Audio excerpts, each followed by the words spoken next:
no more of it because we're getting into the game. Woo! It's actually starting. Woo! Game. Finally. Let's go. Now y'all are ready for this. I'm not putting my hands down. We have a new thing that we got to show you. It's this. It's the operator bands. We Now, have a ladies whole and graphic gentlemen, for it now. we have a whole graphic and segment, and it's freaking sick. Ferme and It's pretty Crater, shout out to them. They worked their butts Visionaries. off, and as you can see, the first band will be rolling through in short order. Momentarily. There we go. There we go. All right. There we A little go. bit of a slip up, but it's the first time, so it's okay. First band is going to Look be at the Thatcher. smoke. Hey, color's different. Look at that. The smoke, it's different. Wichita Wolves, they ban Ace. Thatcher, Ace, I mean, standard bans, ranged, hard breach, range supreme. Yeah, I mean, you want to ban away one of them. We don't really have to spell out a Thatcher ban for you, unless you need us to, in which case it's THATCHER space BAN. and then Ace is ACE. So. Yep. Ooh! I was about to make a joke, be like, "Oh wow, new graphics, same old bands," and then we have a smoke ban. That is different. That is new. Goyo ban, that's that's not that crazy. Actually, But smoke okay. ban? The Goyo ban with a smoke ban is crazy though. That's true. Because That's fair you point. have just you've just taken away the main source of shields. Like no shield the on fact smoke. that Two shields on Goyo gone. smoke was gone is already like, all right, we got to bring Goyo for the shields. And now there's no Goyo. So you're going to be forced into a pick like an alibi. I was just about to say, like an alibi, Ooh. like an Ella, like a Warden, if you want that shield, and Gotcha is going to be the one to bite the bullet. Although, you know, she's still got a great kit. She's got a bailiff. She's got a good gun. And starting off on AVG, we know how important that shield is, usually over towards top main, which is where he's going to place that. And Also, we have a cursor bug, and we need to rehost. Yes. Anyway, but if we do want to talk about something, Gotcha did 6-pick to the alibi to bring that shield, but Valkyrie on Villa has gone unbanned. That's true too. They're still prioritizing that shield, That's and we true. saw a glimmer of it from Gotcha before he 6-picked. And while we won't see it that round, that's still pretty big for either team if they want to play it. Valkyrie, you get so much intel on the defense. C4 as well on a map like Villa, which is basically almost entirely soft fours. It feels for 90% of it. You can play down below really well, or really just play for intel in general to aid an extension off the side, which are also common on Villa. Say side like Trophy Statuary, somebody playing in Aviator games. A Valkyrie could be a big boon. Of course, we were tricked for a second. We had a glimmer of the Valkyrie, and then it was taken away. But it still makes sense, you know, bringing that shield on the alibi. Plus, we don't see alibi that often, so you win some, you lose some, but there's still a silver lining to it. And unfortunately, with the silver lining, there's a catch, and the catch is that we have to rehost. But we have the op bans. Cursor bugs. We do. Thatcher ban. You know what I'm surprised actually? What? I'm surprised that Ace got banned over Hibana. Obviously ranged hard reaching takes precedent, but with Hibana, with that change, you know, on a site like Trophy Statuary, you're able to just place a couple pellets along the bottom of the wall. It can make it really unplayable. So I think it's if I were to guess, I would have said Hibana, but I'm guessing for two reasons. They want to keep the burn up that Hibana has. Makes sense. To allow a little bit more flexibility on the attack. And two, with a Thatcher ban, and with Wichita Wolves planning to ban the smoke, that either forces Orgless to ban a Cade, or they leave Cade up. You can't Cade trick Ace, you can pretty easily Cade trick the Hibana. So, in my mind, that's kind of where the thought process is. So Thatcher Ace, you know, Ace a little bit more interesting, but where it really gets interesting is smoke. Wichita Wolves are a very, they play smoke a lot. They don't play smoke, like, every site, but they do play smoke a decent amount. And like usually, a lot of teams. Usually the smoke is, like Jay, Call Out? Yeah. I feel like it's one of those two. Hey, we know it's not Abadai Forest or usually not Melted, so. Smoke's main contribution to the team is no longer the gas canisters. While the gas canisters are still very useful, that is not the number one reason why you're bringing smoke. It's just kind of like a really good add-on. It's because shotgun, shield. He's got a shotgun without sacrificing too much firepower, and he's got that shield. He is right now the single really meta operator with a shield other than Goyo. So, banning the smoke, it forces your opponent to play another shotgun op, like a mute, or take impacts, maybe even over a C4 to open up rotates and holes, and it forces the other team to play Goyo. But Orgless just took that away. Orgless, seeming like maybe they were ready for it. They banned the Goyo themselves. That takes away that takes away all of the meta shield presence. And like you saw in round number 1, that forces you onto the off picks, the Alibi, the Ella, the Warden. And that, if you don't have a dedicated position for those operators to play, or you didn't expect to have to play those, that might throw a wrench into some of their plans. If that was planned, that's pretty impressive from Orgless, though. The fact that they were like, okay, we take your smoke ban, we raise you a Goyo, and now they are forcing themselves into that position. So obviously, and even then, if it wasn't planned, they have enough experience on the roster. I'm sure when they saw, they're like, oh, we know what we're doing here. And if that was even an adaptation, that might be even more impressive, the fact that they might be ready for this. But so a lot of the focus is going to be on that defense just because of those bans. Obviously, the attacker bans, they weren't all that crazy. But keep in mind, this is also a really good Wichita Wolves map. So starting on the attack, not going to be a big issue, and especially because they're not dealing with the same shield deficit that they're facing on the defense. I still think overall for the ban phase, Wichita Wolves still coming out ahead, at least for the moment, just because of their precedence on the map, how well they've done previously, and probably their adaptation to this type of strategy, because even though maybe they didn't anticipate the Goyo ban, I'm sure they at least have practiced that style of play with that smoke ban. Oh, we're back in. We're here. Call out. Please. Me too. Me too, buddy. I am on my knees. Please. I don't want to need another rehost. I don't either. I am on the knees. So, well, again, actually, you're Harrison.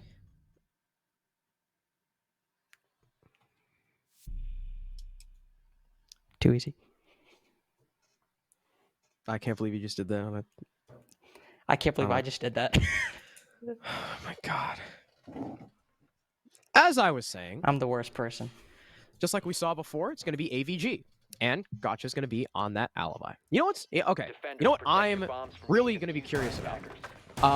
Is whether or not the site selection is going to affect which of the off-meta shields people bring. Like maybe, it's an Alibi for AVG, maybe an Ella for trophy stat, because there's some pretty important power positions that you can play with the Ella shotgun. Maybe a Warden, because trophy and dining, you can get some pretty cheeky smoke plants off on, or smoke executes. So that's definitely going to be a point that I want to pay attention to. And as we watch Orgless set up, it's very apparent that they are going to be going for a trophy extension. So they've got the main hold with the shield. They've got pretty light anchor presence, and they're going to try and make sure that Wichita Wolves don't have an easy time going for that master over. As you can see, all those mute jammers are Renegates. It could be fairly difficult, but of course, Wichita Wolves, they've anticipated that. We see Yana on the side of the attacking team. Ash has fallen off a little bit, at least in terms of play. Well, there goes that Yana. She's fallen down and barring the rookie opening play of Stage 2 of Challenger League, a two-piece from the Jaeger on main stairs. The third player spotted because he shot and pre-fired the Alibi clone, but barring, he doesn't have to do all that much. He has done his job and then some. 2 members dead, the Yana and the Zofia on a Villa attack 30 seconds in. I mean, sheesh, barring. You just didn't have to go that hard. All right, so all the barring slander maybe Our put bad. to rest. Yep, we'll see if he can keep doing it. But as Gotcha hits the air jab, Forrest almost whiffs, and the extended gunfight is going to give the opportunity of a trade. Barring finds his 3rd kill of the round. Wow. Sure, Jay refrags, but young Alec is going to step up and find the last 2. Ooh, what a nasty shot onto the man on the window. An incredible and explosive first round there from Orgless. I mean, what a hell of a way to start things off. A chaotic, well, honestly, I wouldn't even say chaotic. It looked chaotic, but that was extremely well played by Orgless overall. Barring able to play on that main stairs, he clearly took Wichita Wolves off guard with how aggro he was playing that position. And then once the attackers started to make their way up 90, you saw the Nomad trying to catch Gotcha on the flank with that Alibi. the defenders were in a position to trade things out. And then once the trades went their way, it was a 1v3. Not that much Wichita Wolves can do to try to bring that back. Overall, for the first round in Challenger League, and for a team like Orgless, where there were question marks for how they'd play, that was an excellent way to start what could be, you know, a string of rounds coming through. We'll have to see. There was only one round, but yeah. I think that helped quell a lot of fears we had going in. You know what I just realized? What? I'm an idiot. Frost exists. I forgot Frost had a shield. Not gonna lie. I mean, you still hit a lot of them. Alibi, Ella, did, but still I hit, common shield ups, but I mean, feel yeah. like Frost you can consider meta at this point. At this point, absolutely. Yeah. So, you know, you take away Smoke, you take away Goyo, you force Frost. I mean, or an off-meta pick. There we go. We see Frost. We see Frost get picked even in situations that aren't as desperate as this. Yeah. Even so, when you don't have 3 shields taken off the board, we still see Frost get picked. So yeah. I think she's met in general, but this absolutely. Yeah, because Frost is kind of like on AVG, you're not going to see a Frost, so it makes sense that they're going to go for an Alibi. But with a window-dependent site like this, where, you know, a lot of times you're going to have someone coming in from Master. You can put him Frost's mat under the Master window, maybe under the closet window, even the bathroom window, stuff like that. Frost is a little bit site-dependent, but she can be very flexible. Again, she brings that shotgun that you're missing because you have no smoke. She brings that shield, and she also brings an incredible primary. The 9mm C1, what does it do? Like, it's like 45 damage a shot a ridiculous or something. Amount. Basically, it hits like a truck. Now, Wichita Wolves, something that we know about them is that sometimes they'll take feeler rounds to see how the other team plays. And now that they know Orgless are going to be pretty hyper-aggressive, at least it looks like, hopefully they're prepared for it. A very early swing comes out from young Alec. He'll find one onto Abinai, but Melted immediately trades back with 2 of his own on the solo roam clear, avenging his teammate and then some. And that early aggression from Orgless, though it did net them 1 kill onto the Iana, may have just paid a little bit of a price. But that's the exact type of play we're talking about from Abunai. He's not the player to go in and get those frags. He's the player to go in and make space. Opening pick, but his death is immediately traded by Melted, and then Melted gets a second one on top of that, in large part because of Abunai pushing himself on in and giving him his life up to the defense. This is that great level of team play and great level of skill and coordination that we see from the side of Wichita. And now, they pushed all the way up into 90. They pushed outside both Trophy and Statuary. Melted, sure, he's on low HP, but the fact that he's made it this far is great for the team overall. And now with a minute 15, you can rotate Jay over. Start trying to open up that wall once you deal with those cage charges on that master bedroom wall. And once you get there, this could be huge. And with a wasted C4 as well, Prod only having 1 remaining, Wichita looking good going into the final minute. Yeah, they seem to have most of the control they need. Now they have that Master presence as well. Callout's going to try and nade off the Electro Claw, and of course, allow Jade to go ahead and hard breach. Unfortunately, I think the nade went a little bit far, not catching the Electro Claw nor the shield right behind the wall. Second one will do the trick, and Jay will find Oasis, the Frost, trying to wide swing from all the way across the bomb sites. Plant going down right now on the Bix door. Callout loses his fight, and that kills Jay as well. Prod goes huge with 2. Gotcha watching the back. We'll find the late pusher of Forest. It's Melted alone in a 1 versus 2. He's got 25 seconds to play with, so he's not completely low on time, but Prod will catch him. The Cade staying stalwart behind this shield, shutting down the plant and finishing off the round. Orgless will take 2 in a row. That miss nade looking huge in the grand scheme of things. Not only did it allow Prod to stay in that position, even when Jay managed to put things to a 2v4, and it looked a bit close with that kill from Prod onto, I believe that was, yeah, right there, onto Callout. Missed a lot of shots. He was on low HP. If Callout just hits 1 or 2 more, that clutch doesn't happen, and in all likelihood, the plant goes down. But he's able to win that, kill the planter, in large part because not only was the wall not able to get open, but that nade to try and counteract the wall remaining reinforced went deep and missed. So even though you had that great play by Wichita early on to acquire map control, it was just the smallest mistake that ended up costing him it and giving Orgless their second round. It was also, too, it's not just if Callout won that fight. That was a very long gunfight. If Jay, I mean, you saw how much time Wichita Wolves had. They had so much time. There was no reason for Jay to just keep sticking the plant. If Jay just got off and took that gunfight, Prod's a dead man. And it's a 4v1. 10 seconds to insert. So I think maybe that was a little bit of miscommunication. Maybe Callout was telling Jay to stick it, and Callout just lost the fight and Jay didn't get off in time. But either way, that little scuffle like Master, you're definitely right. That was the round changer. So huge ups to Prod. So far, First 2 rounds, down to solo plays. Barring with a big 3K in round 1, Prod with a big 3K in round 2. So 2 in a row from Orgless. Now we go down to the dining site. And this site will have no shield because you don't really need one. Yeah. Unless you're really investing a lot in the upstairs hold, which Orgless are not because they have 4 C4s, you don't really need that shield. Barricade has already been prepped for Gotcha. He'll continue to play over towards Study, looking for a late pick. Drone's already coming to the site. They'll spot the pulse.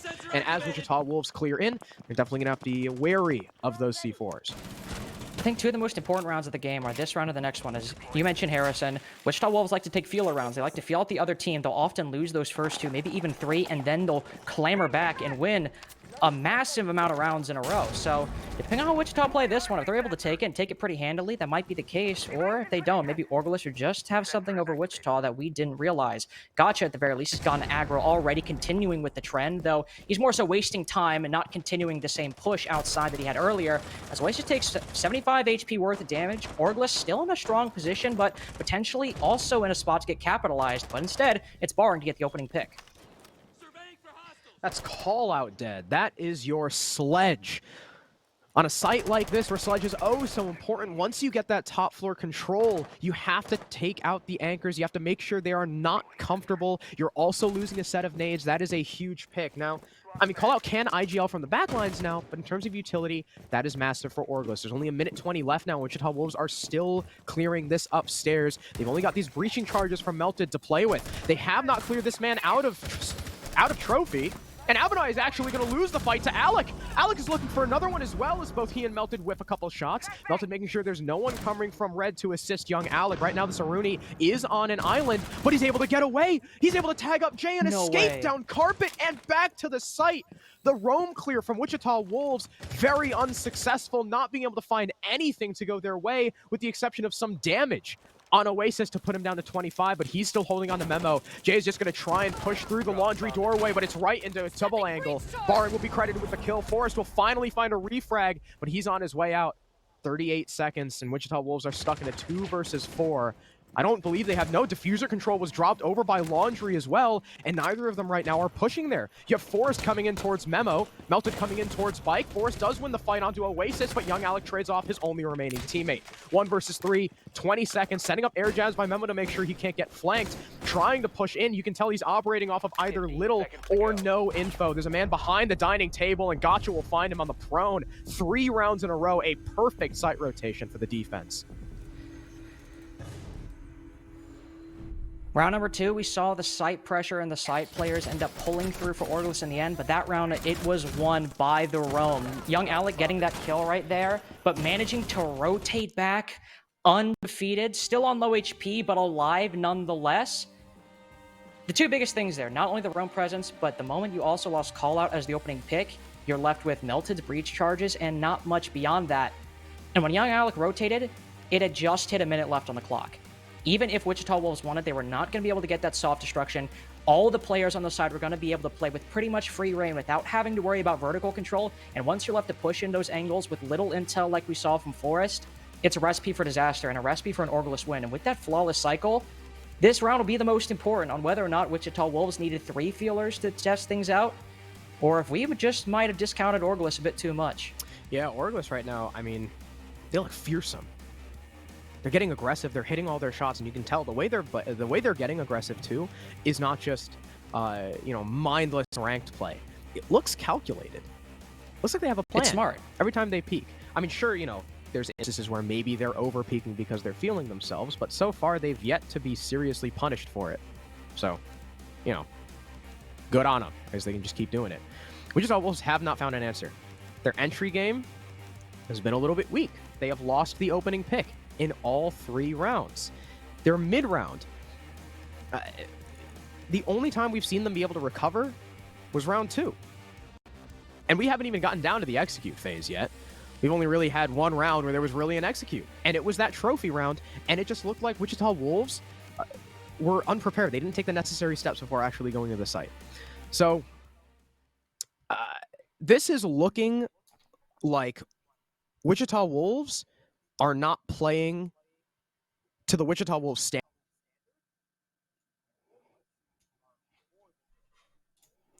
I think also the fact that that timeout got called when it did, it indicates that it wasn't just, they were taking those 2 feel rounds. The fact that that timeout got called, it is clear that something is going wrong, and maybe Forceful had to step, be like, okay, guys, lost 3.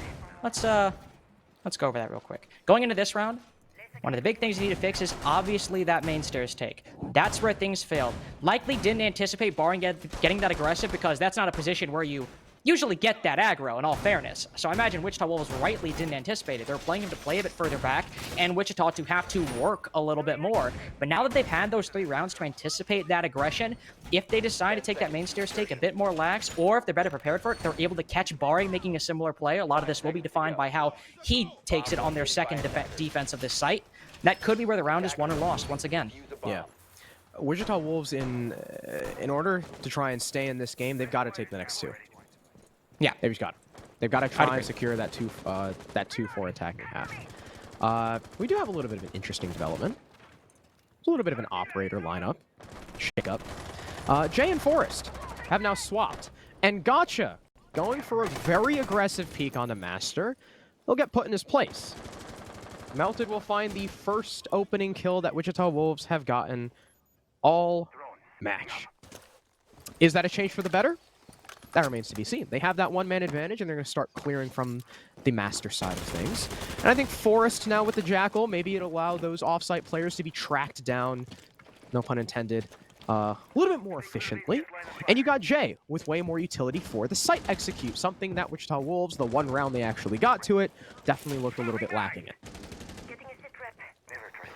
The entry game looking strong from Wichita, but once again, the members of Orgless on the roam, not at all uncalculated in what they do. The moment that clock hit 2 minutes left, we saw, at least on our screens, Wichita Wolves storming on through master bedroom. Young Alec hit the rotate, move back to site, and ensures that his team does not enter a 3v5 man disadvantage, or at the very least, he'll do his best to try and stop that. So good play by him, and sure, you lost the opening duel, still plenty of bodies to try to make this work. So you can also tell main stairs not even a factor in this attack so far. Wichita Wolves taking things from that north to south side, starting in master bedroom, but it will be Barring up at the front once again. Just taking off some pot shots, destroying some drones, and denying some intel for the attacking team.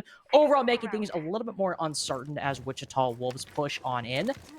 And for right now, this is going to be the big part for Wichita. Are they able to acquire that 90 control in a reasonable amount of time? Callouts repel on the window, so Abunai or somebody else might find themselves in there. Are they able to get Vault Wall open after that?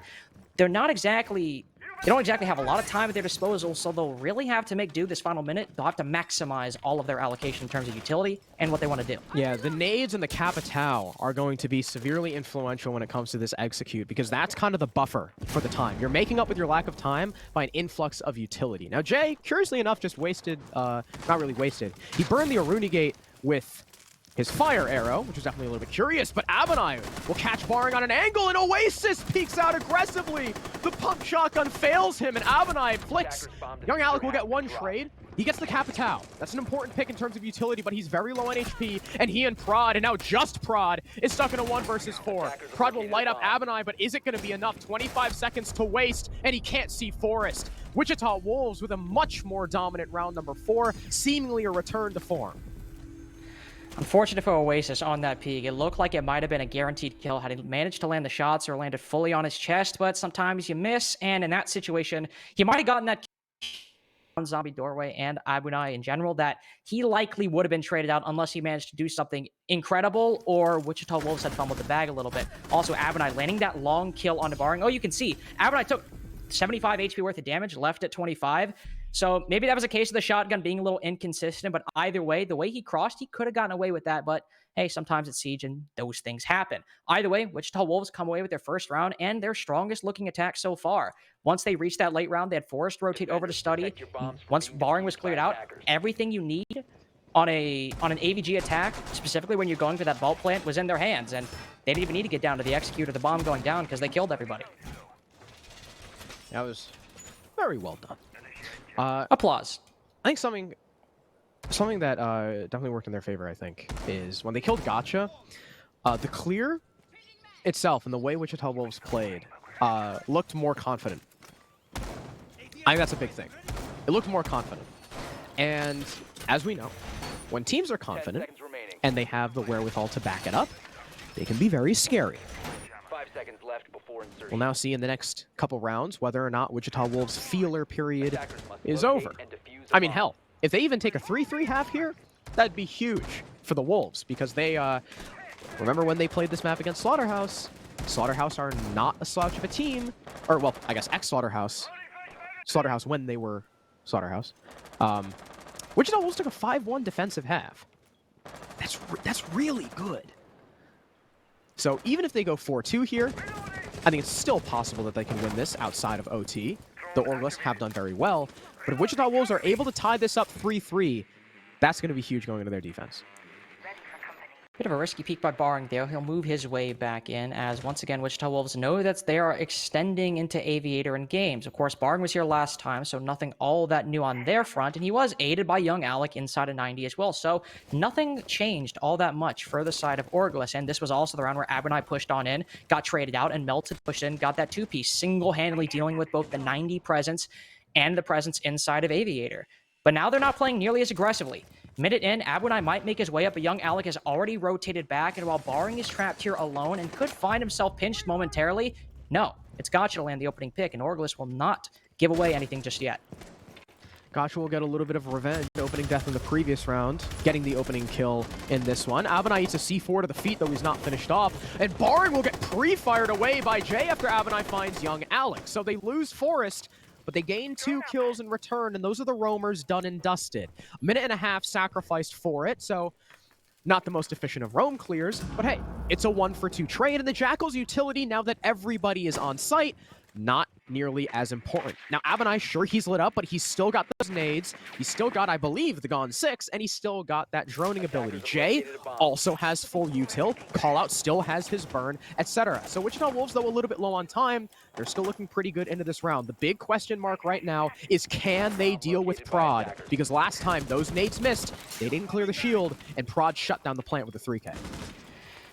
Abunai droning in. Might very well know his shield is there, just right outside that doorway. He'll fire the mute jammer just so they can get a little bit more intel in the final 45. Gotcha holding on to Astro Control. Likely Jay, you can hear the LMG ringing out, be pushing that position. Again, 2 firebolts and 2 smoke bolts. He's inside a master bedroom, so this is their way of dealing with Prod. He'll send it on over. The fire drops. Prod anticipates, already rotated off. But that's the key angle cleared that we needed to see. On the push in, Melt dies. It's Gotcha's second kill of the round. A C4 lands at Jay's feet, incinerates him on the execute. And now it's a 2v3, and Abunai on low HP. He's made it into the site, but he's not the one with diffuser. The man that had it is now dead, and Oasis pays the price as well. What's Abunai to do? 25 HP, only 10 seconds left. He has to go for the kills. Send a nade on in, caught by an ADS. It gives away his position, and Prod takes his life away in turn.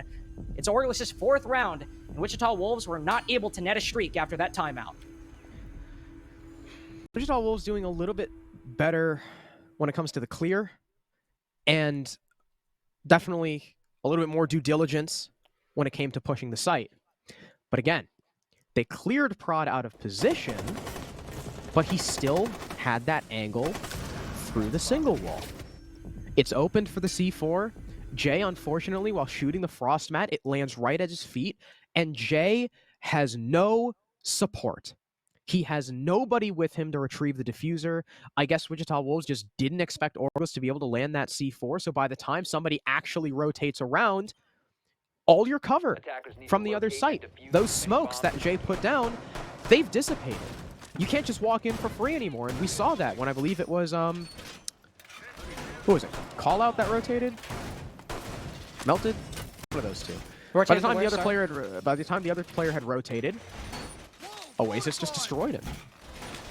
And Abunai stuck behind the statue in 1 HP. Orgless... Oh, yeah, that was Callout, yeah. It was Callout, okay. Orgless so far, I mean, have been outgunning Wichita Wolves and outplaying them. Orgless right now, I mean, they seem like, despite being a brand new Challenger League team, and I mean, even just a team that was formed right before this qual, looks astoundingly strategically put together. And hey, at the very least, if they win, nobody gains a percentage on the prediction. That's true. It's like nothing happened. Anyway, honestly, to see Orgless win and in such a good way, upsetting a team, at least from a storyline perspective, I would love to see it. And we might even see Gotcha land a kill right here, but no, drone flies in, he'll rotate off, so we won't see a kill either way just yet. And honestly, probably good. Very risky peek going for that one. Gotcha's been getting aggro on a lot of these angles, especially in the past couple rounds since they initially completed that 3-site rotation. He'll rotate on back, just continuing the extension off the site. And it was this extension that was one of the death knells for Wichita Wolves, one of the only ones in that round. They left Gotcha and Young Alec up here, but specifically Young Alec. Once their sledge fell at the beginning, it didn't look good overall. This time they don't have a sledge. They only have those breaching charges in the hands of Melted. So a bit risky, but with a horizontal take, which appears what Wichita Wolves are going for, not all that necessary. Yeah, they don't have to worry about the sledge. You've got nades on Avanai. If you ever need breaching, you know, you've got the secondary shotgun of Forest, you got the breaching charges from Melted. Oh, that was a little bit weird.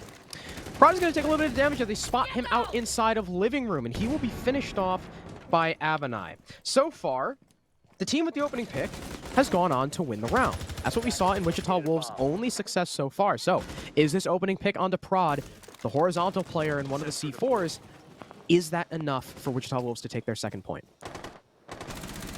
Gaining the map control and Wichita Wolves get it can certainly be huge, but we've also seen Adwenai doing his job. Sure, he's that opening pick, but Melted able to bring it back and get 2 kills. That map control still wasn't enough in round number 2 to do the work Wichita Wolves needed. So I'm not sure. While it has, I still think there needs to be more work done by Wichita Wolves to fully say whether or not this round is going their way or not. And they have, at least in terms of the defense, they still have a lot of great positions. Young Alec up top, Gotcha spots a Yana drone, so he knows the push is likely coming from library. I mean, I'm sure he knows at this point, but overall, none of the defenders have been pushed out until Gotcha gets removed. Forrest takes him down. It's a 5v3. Now Orgless see him on the back foot, but he gets smoked off the face of the earth, but refrags come out. 3 rapid kills at the very end, and I guess I was wrong.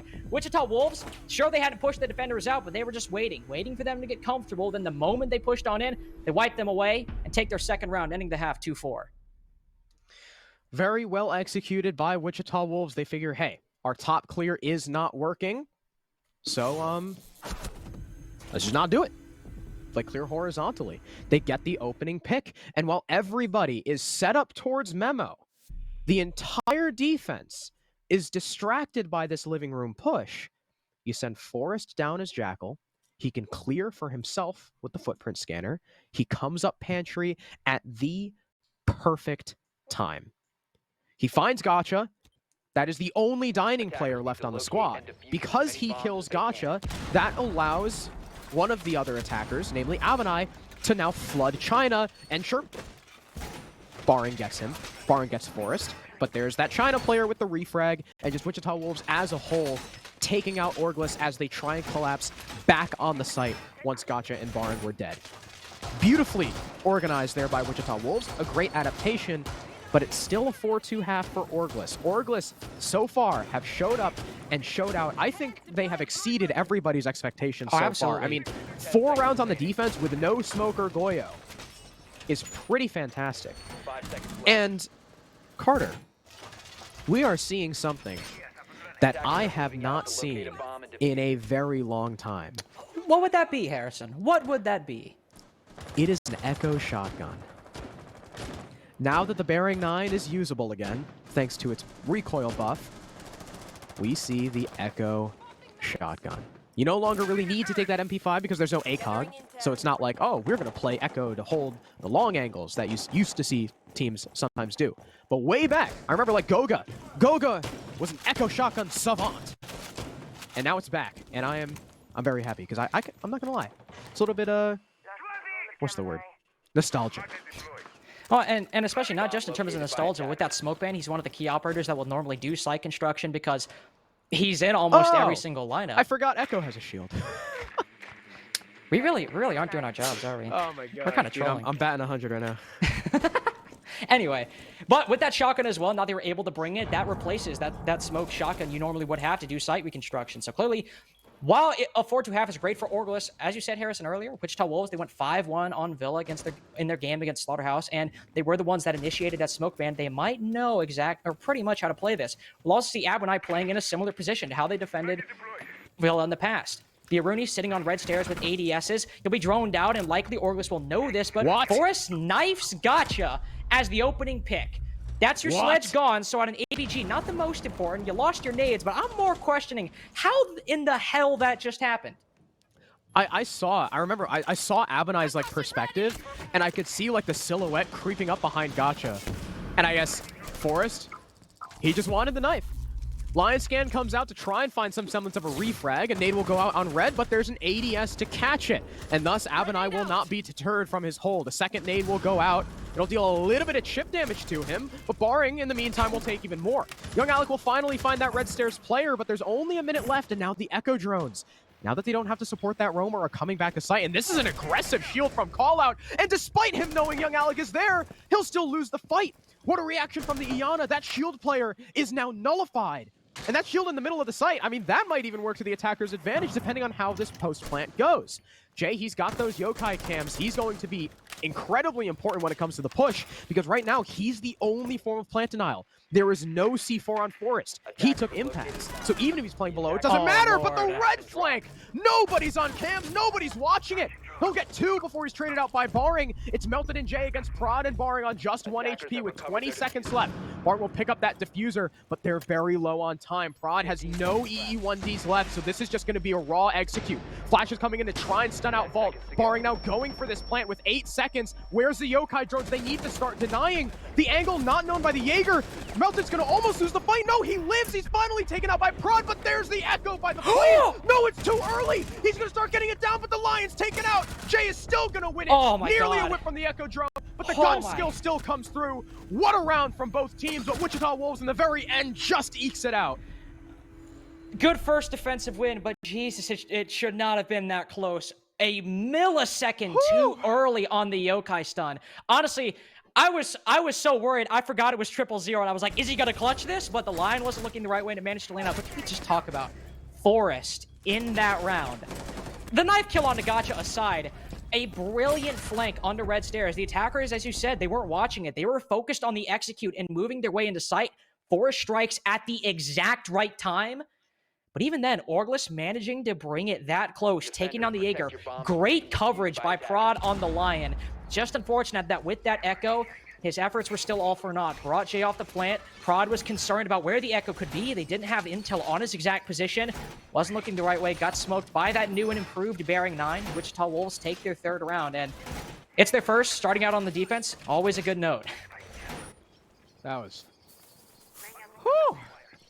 That was giving me a heart attack. That was a roller coaster. That was a whole melting pot of emotions right there. But Wichita Wolves still won it. That's the takeaway. Still won. And if that yokai drone was just, if Jay was just a little bit more patient with it, I guess, that would have just been a stun. I think he stunned a little bit early because he didn't want to move the yokai for risk of the Lion shooting it, so he just wanted to quick get the stun off before Lion could shoot it in the ceiling. So it's a little bit understandable, but if he just waited, that little half a second. Luckily, Jay is a very good player, and the Bearing 9 is once again has now become a very good gun. So he's able to take out Prod because the Lion just didn't know where the Echo was hiding, and it was 000. Still, that was scary. Now Wichita Wolves, they will move on to Trophy. No more Echo, so no more heart attack, at least from him. But Abanai's going to get Lion scanned. They already know he's in AVG, and they're not really going to capitalize upon it, so it's not too much worry. He's going to get Zof stunned. He's going to get wall banged, and he's going to try and get the hell out of there, which he'll do successfully. So he wastes about a minute. That's not too much time, but he did use up an E1D.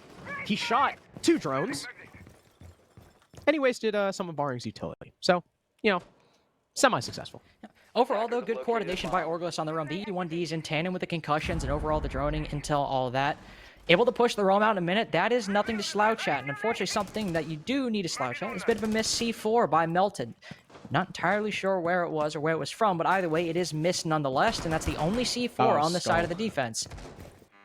Sorry. You said something. I want to know what you said, Harrison. Oh, you said you didn't know where the C4 was, and then I saw the hole, and I said, oh, it was Skull. Oh. Yeah, it was right in front of the door. Please, continue. All right, that's fine. I value your opinion and your insight. You're always a welcome. I value yours, too. You're a smart guy, Carter. Well, now you're just making me blush. Anyway, beside the point, light flirtation aside, left. Orgless have made their way up. EE1D goes out, likely making for an impending execute, or just gathering a bit more intel. Gotcha catches Melted sprinting on in. We saw that play last time. It didn't go Gotcha's way, and Forrest knifed him, but now, slowly creeping your way around the first floor, it nets you Melted. He already used his C4 down from below, but it's still an opening pick and a strong operator with that shotgun going into the final 45. But for Wichita Wolves, a lot of that map control still in their hands, quickly dwindling now that Abonai's fallen. Jay's alone inside of Astro. He knows one's on the window, not able to take him down. He whiffs the shots. It's all call out left, and he's over soon after. A flawless for Orgless, answering back to Wichita Wolves' 1 win, and in round number 8, it goes their way, and they're on a 5-3 lead so far. What the hell? All right, so first of all, Melted is continuing to run rampant off-site, even though he's got no C4. I don't really know where he was rotating to. Maybe he wanted to hit a main flank through living, but either way, Gotcha will just catch him. And then the site play. It seems to me, especially with that whiff from Jay, that Wichita Wolves just all lost their fights simultaneously. Yeah, that's what I was thinking. Wasn't a lot of trades. Young Alec got the first kill into, I believe that was the kill into Trophy. He got the Trophy anchor. Jay couldn't refrag because he was stuck because of the Lion scan. So good use of that by Prod. And, you know, the players just got collapsed on.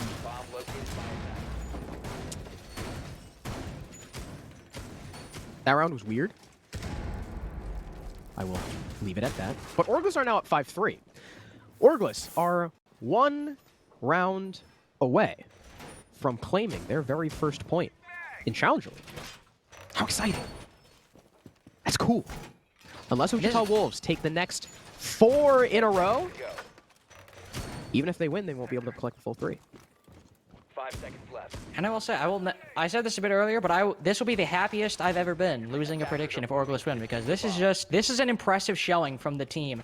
Their defenses were excellent. They were really good. And on their attacks as well, sure, they lost that first round, but both have looked really solid overall. They've played off of this Lion really well. And now Gotcha's bringing in IQ to counter that Echo. That was one of the biggest factors Wichita Wolves won their first defensive round in the first place, able to knock down the planter, and then later Jay swings on in, able to take down the final 2 members. So Orgless, they're able to counter the setup coming out from Wichita Wolves, and in the consistencies of their lineup, being that Lion and barring on the roam clear, have worked extremely well. They're moving on in quickly once again, 35 seconds in. Young Alex is already making his way into Library, once again aided off this EE1D. They'll know that Callout was initially playing inside, but he's rotated back down. That might have been spotted on the drone as well, and if they do, they'll have to watch the flank and catch him out, but Callout is in a bit of a tricky position, depending on which stairwell he goes up. I think he's just coming up pantry. Yeah. Yeah, well, okay. He wanted to come up pantry, but he sees the window is open and is like, nah, I'm not peeking that. The drone will find Forrest. Again, this is a very extended horizontal hold here from Wichita Wolves. Plenty of long angles opened up to try and catch Orgless off guard as best they can. It's a minute 45 in. No real engagements just yet. Callout still just kind of sprinting around the bottom floor, trying to figure out what staircase he wants to ascend. And wow, Orgless actually have drones on quite a few of them, so they'll be able to spot Callout once he makes that trek. Second EE1D comes out from Prod, and there's the kill. Excellent capitalization. Young Alec will get refragged, though, but there's yet another answer from the attack of Orgless. Gotcha finds Forrest inside the site. That's the castle, one of those players that was holding the long angles. But Callout's kill, that will drop Diffuser.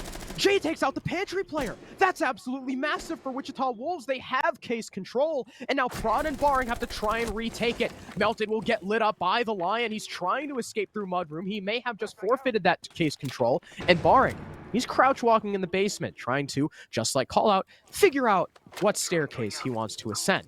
He'll have to choose quickly, as there's only 48 seconds left in the round, and as the last EE1D goes out, Orgless are going to try and fall back and recuperate, but here's Barring just up pantry. He finds one onto Jay, looking for more, but no, he's distracted by the Banshee, moving a little bit too tentatively out and in the doorway, causes the Banshee to close on him, and he's killed in the process. It's Prod in a 1 versus 2. Now Melted and Callout, they are very low on HP, granted, but he's got low time.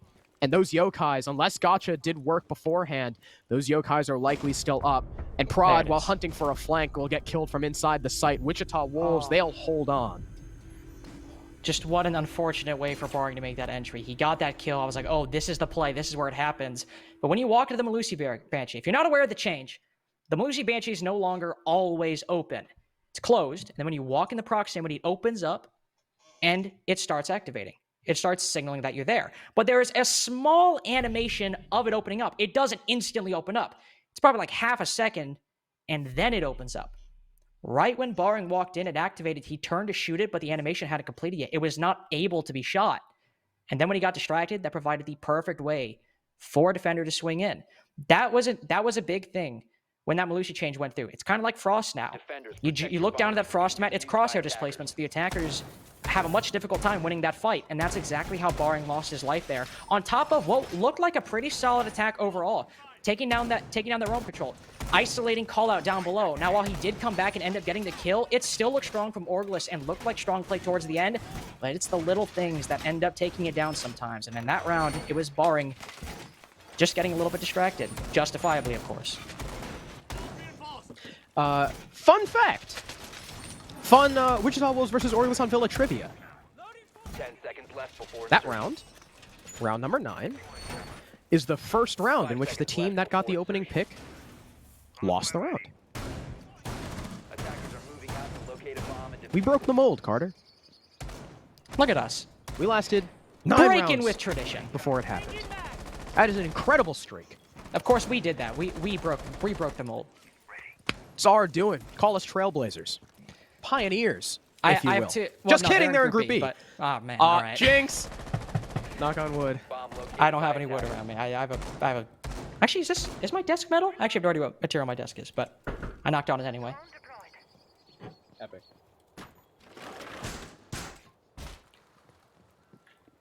Harrison, it's AVG and there's a pulse. There is not a kitchen. pulse. Pulse is not too common on this site. It looks like he's playing over towards this side of the map, maybe supporting that roamer in trophy stat. He's even got someone downstairs with him. He's comfortable leaving Forrest, Abenai, and the Mira on site because, well, I mean, they've got a Mira. Mira is pretty good. Not the best on Villa because you can just kind of go below and destroy it, like destroy the floor under. Okay, Melt is actually downstairs with Call. You can just kind of go below the Mira window and just break the floor under it and shoot it on like every single site. But here's the push in from Master side. Now that Orgless are like, hey, there's a Mira. They probably have people downstairs. Let's not deal with that. But this is exactly what Wichita Wolves are playing for, as you can see. They've got the pulse. They've got the mute. They'll be playing for that early C4 pick. But, oh, here's Gotcha moving in through Laundry. He spots one player, and it looks like he might be ready for the second of Melted as well. Calling out the info for his teammate is call out. He sees the IQ, but the IQ's got just as much info. But he'll back off, not wanting to get too aggressive. But Carter, I just realized there's only a minute 10 left. Yeah. There is not a lot of time left, and this is not a roam that you just can't not deal with. With that pulse and the mute, both having C4s and all the intel you gain, now that callout's rotated the basement, a C4 will go out, but it's Jay. Missed. Melted sends out the second, and it finds 2! Ooh. Young Alec and Oasis both go down, and in final 50 seconds, Orgless in a man disadvantage. This is looking a bit dangerous. Forrest will peek out. Prod falls. The kill goes untraded as well. There's one on main. He's not long for this world either. It's Boring the rookie in a 1v4. He started things off on a good note, but it's a bit sour now that he's lost 75 HP. Forrest is on low HP as well, but that still leaves 2 members on Wichita at full HP that Boring alone has to cut through. The mirror window in his way. He'll try to land the pre-fire, but it's Forrest to land the shots instead. Big from the Bandit, big from Melted, and overall a big round for Wichita to even things up. And just like that, Orgless's lead, it's gone. We're back at 5-5. We got a ball game, ladies and gentlemen. A 3K from Forrest on the Bandit, the 2K C4 from Melted, and now Carter, we have 2 rounds in a row where the team who got the opening pick, Orgless, Gotcha killing Abenai, did not win the round because they took too damn long. They spent about 2 minutes just kind of slowly encroaching onto the site and not really clearing much. Gotcha, downstairs, trying to get those C4 operators failed. He just backed off and decided, hey, I'm a walk-up main. I mean, he got 1 kill, but it didn't deal with the root problem. So, sure, Gotcha gets one kill, you know, roaming around downstairs. He got it onto Abanai. But then melted. Coming back to site. He just looks at the ceiling, just does a drive-by C4. There's your 2 Skull players dead. There's 2 of your main executors no longer off the board. You got to now reallocate all of your resources to try and account for this push. And they get crushed. Because of the mirror windows, they're too uncomfortable to push in. And because Forrest, man, just pushes right into Studious Bandit and finds a big 2-piece before finishing off the third. Huge ups to 4.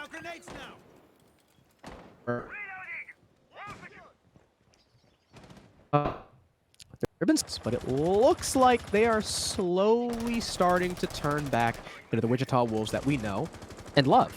This next round will decide who will confirm that point and who will be locked out of a 3-point progression. Now, while Wichita are starting to turn around, as you said, this was also the one round Orgless managed to win on their attack. It was Trophy and Statuary where they managed to net their one and only attacking win on this half. So, at the very least, Orgless, sure, they might not be doing as well. Wichita Wolves have managed to clamber back and win some of those rounds, but Orgless, they're going to comfortable territory, at least in this half. Young Alec as well, looking comfortable on that bottom floor, moving on in. He's taken downstairs control. Something that was difficult for Orgless to attain last time has now been attained fairly quickly, and could make taking out players down from below. Needing below, say, call out on that position, with barring as well. Able to take down whatever hard breach now on that wall that there is, which actually, there's not any, but there is a lot of impacts, so they'll be able to push them off the wall. But finally, you have Forrest, the man who's been going absolutely massive. Top fragging for his team. He's made flanks work before, and he's in a prime position to do it again. Looks like Gotcha, though. He's on the hunt. Sorry, I don't know if that was Gotcha or Barring. I forgot. Actually, it's Barring. Barring's on the hunt. First set of X-Kairos will get blown away, and it's not Forrest, but Abanai. They actually simultaneously move into Memo, but it didn't even matter. That dude was staring at the ceiling. Abanai is going to try and find another one. There's someone desperately searching for the refrag. It's young Alec, but he's not going to find it. Those 2 roamers, they get away scot-free. And look at the Hibana holes on the wall. That is, well, in a word, sad. It's a little bit pathetic. Excellent work from Callout to burn away all of Oasis's breach. He's got no more. And Callout, I mean, sorry, Gotcha. I don't know why I said Callout. Gotcha's going to try and crouch walk through bathroom. He gets killed. Prod gets 1 refrag, but Jay answers with 2. It's just Oasis in a 1 versus 4. 50 seconds to play with.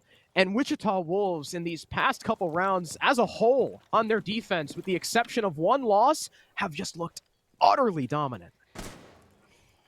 Always in 1-4. Spot the head of 1, but oh, he misses the shots as well. A bit too tight. He lands it. The recovery. Might find 2. No, he misses those shots as well. Jay cleans it up. And Wichita Wolves, they've moved to match point.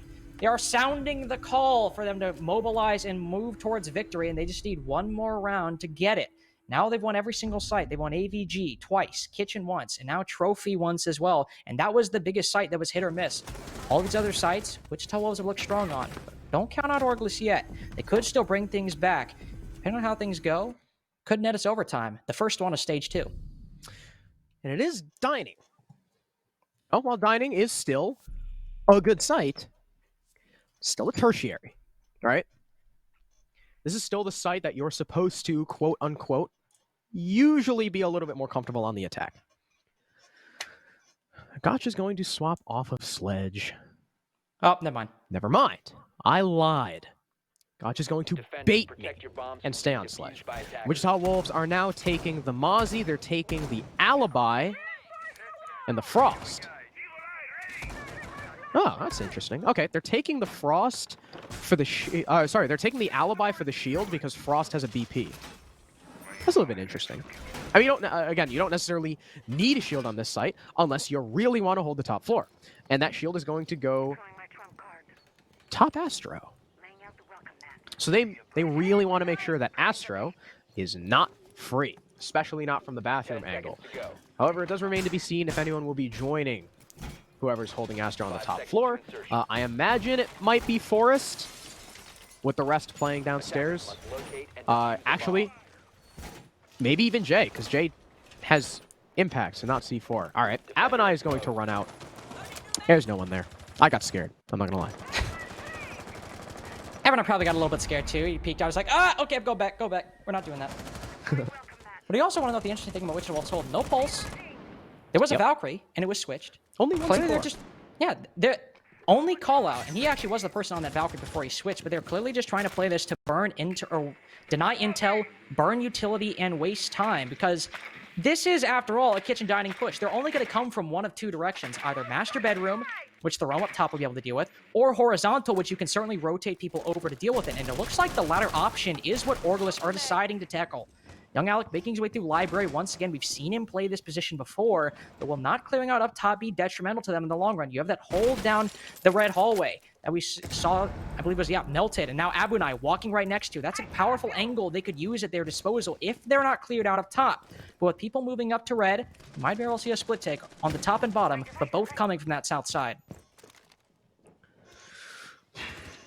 Horse is actually tucked in the closet. It looks like the main push from Orgless right now is focused on the horizontal, kind of like what we saw on Wichita Wolves' second go-around of this site. Young Alec, he spots a player over towards Clock in the China doorway. A nade will go out. Does it find the kill? No. Only damage onto Abunai, and the Frost will retreat over towards the basement stairs. Young Alex sees him yet again, and Oasis will start to open up that wall in the carpet hallway. Prod will start things off, and that is on to Forrest. Not the player you want to lose if you're Wichita Wolves. Sure, he's Alibi. Doesn't really have too much utility, but he's on 12 kills. He is by far and away your top fragger. And Melted playing at the bottom of red stairs as Maestro will get pre-fired away by Barring. A 5 versus 3 for Orgless leading into the last minute, and unless they throw this lead away, and unless Wichita Wolves pull out something miraculous, this might just be OT on the table.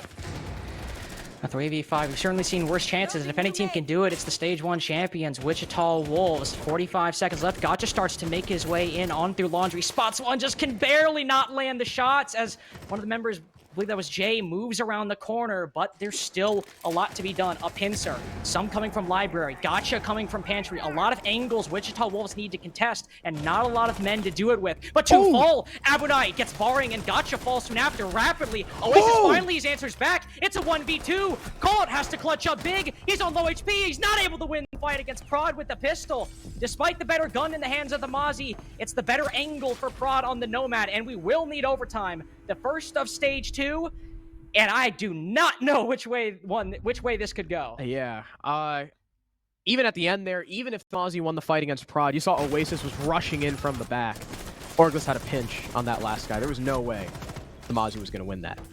Excellent round from Orgless, spotting out what Wichita Wolves were trying to do, that main kind of upstairs with the alibi and the shield, and they really wanted to make sure they weren't going to let go of Astro. So what do Orgless do? They're like, hey, we're going to take a page out of your book. We're going to push the horizontal. All the hard breach got off. The mudroom push was successful. They had the opening pick. And those defenders on site were just crushed by the crossfires. It seemed like everywhere that Wichita Wolves, those last 3 players, tried to peek out, there was someone already staring at them. Up until Gotcha's death in Laundry, where the Malusi fried him. But the Malusi after that couldn't do anything else, because Oasis was coming in from Memo. Orgless were just piling onto the site from pretty much every angle. And in a man advantage like that, which, by the way, was a man advantage by 2 and ended with 2 players alive, that's typically how you want that to go. Even trades all across the board. And now, I will say, you said that you don't know which way this match is going to go. I don't either. I think it's still completely up in the air. But, ladies and gentlemen, if you have been paying attention and have the ability to count, it's a 4-2 defensive split for both sides. It's 8-4 in favor of the defense, and Wichita will start defense. So while it is not out of the realm of possibility that Orgless win, I have to give, at the very least, a slight edge to Wichita Wolves just by grace of the sides, and also the fact that their AVG defenses have been incredible. That's a big factor in my mind. Not only Wichita Wolves starting on the defense, but AVG as well. And it looks like the same sort of setup that Wichita Wolves won that second iteration. But Young Alex moving on in. He doesn't care. The Jaeger spotting spotted. Abunai falls. Opening pick the favor already, and they're just moving their way into sight. Melted's now gone too. It's a 3v5. There's one close with a shotgun on the bomb chassis, but he's becoming the only one left. It's Namira. She's gone in through the wall as well. Orgless said, your Rome be damned. We'll move on in. We'll take what we want. And now we're on match point. You answer back with 2. What a fast round from Orgless. That was incredible from Alec. He saw his opportunity and he just frickin' took it. That is what makes a fantastic entry player, is being able to play off those comms, being able to play off your teammates' intel, and if you spot that hole, you take it. He just walked right up, fries Abunai, finds the mirror playing by the bomb chassis, while Barring is simultaneously doing the same thing from Aviator. 3 He's for back. Alec, 2 for Barring. Alex back. Alec is back, and I think it's safe to say that right now, Barring is shutting up a lot of the doubters. That is exactly what I was going to say, is that Attackers need to locate I and have, defuse just the as a bomb. rookie performance and someone who has not exactly been on a lot of winning rosters, Barring's performance has been outstanding so far. Sure, you know, young Alec might have more kills, but Barring has been doing his job, and sure, maybe he doesn't do it all the time, but enough where, as you said, I think he's proved himself today, and even if Orgless lose the next 2 rounds, I think Barring especially can look back and say, you know what? I did a damn fine job in my debut. And now they're moving to the defense. Remember, it was a 4-2 half for both teams on the defense, and Orgless going to AVG. It's not all great. They did win this site once the first round, but they lost it the next time Wichita went, so it's not a certainty by any means. But then again, Wichita Wolves won AVG twice in a row, and now we know that was not nearly the same level of a certainty we saw, or that we thought it was going to be. But Orgless specifically, it's the same shield setup. They're bringing that alibi, extending over into trophy statuary. But Wichita Wolves have also taken that adjusted attacking lineup. They lost those first 3 rounds, but the adjustments they made were bringing this Jackal and bringing this Capital. And then they started to see much more success than they did initially, rounds 4 and 6. And hey, it was with this lineup that they won their first attacking round. And where was it on? It was on AVG. I just love how as soon as we were like, man, Wichita Wolves, I mean, they're starting defense. Their AVG holds have been really good. Right as I throw to you and you're like, yeah. Alec just He just killed 2 walks people. in. Just walks in. Anyway, like you said, while AVG I thought was going to be a shoo-in for Wichita Wolves, it ended up being an Orgless round. This round is a little bit more of a mixed bag. Like you said, Orgless took it once, and Wichita Wolves immediately answered with a very good round. But Abunai, ignorant of the little itty-bitty hole that Gotcha has opened up in the bottom of the desk, he will get shot in the legs a multitude of times, and he will fall. Incredible first pick from Gotcha, very early on, and taking away a pretty important utility pick in the Iana. Now these Aruni gates are going to be harder to burn. You lose a Gon 6, you lose nades. Jay will be able to answer back with 1 onto young Alec, but Aruni's gadgets are already down. However, in terms of pure killing power, you know, maybe not the player Orgless wanted to lose. Look at this. Gotcha somehow managed to rotate back. He gets a second one as well. Chekhov's alibi coming back in the final minute 30. Forest falls, and if we're talking about big players, that was one of, if not the biggest on Wichita to lose. So sure, you've lost Alec, but now you've lost Abunai, the entry who can do so much in gaining map control, and Forest, who can do so much in the mid to late round. Now in the man advantage, Orgless moving back. Prod contemplating sending out a C4. He'll think so, but it doesn't do anything to call out. He escapes with his life. And he can at least take some solace in that. He still has 90 control for his team, but time is not on Wichita's side. Melda just outside the site. Jay moves on in, but they don't have much in the way of, well, much else. They might have to rotate someone over to study, and if they're going for a vault plane, it's not like they need a lot, and there you go, call out moving on over. But Orgless just have so much in their pocket. A C4, 4 players alive, all their angles in their position, all is quiet, but in the final 30 seconds, in these next 30 seconds that could decide the match, it'll require an explosion for Wichita Wolves to come away with this. Yeah, we'll need a rally from this attack, and the shield from Gotcha is still up on main as well. This Nomad cannot jump in. Utility comes through from the Capitao, but it is ineffectual. It does not do anything. Collett's going to have to try and reallocate himself to the study door because he knows he can't jump through the window. Gotcha finds another one. It's a triple kill as Melted will find 1 refrag, but the shotgun from Oasis downs 1. It's just Melted, There it and is. Gotcha will find 4. A huge play from the main player on Orgless, and it's an 8-6 victory against the Stage 1 champs.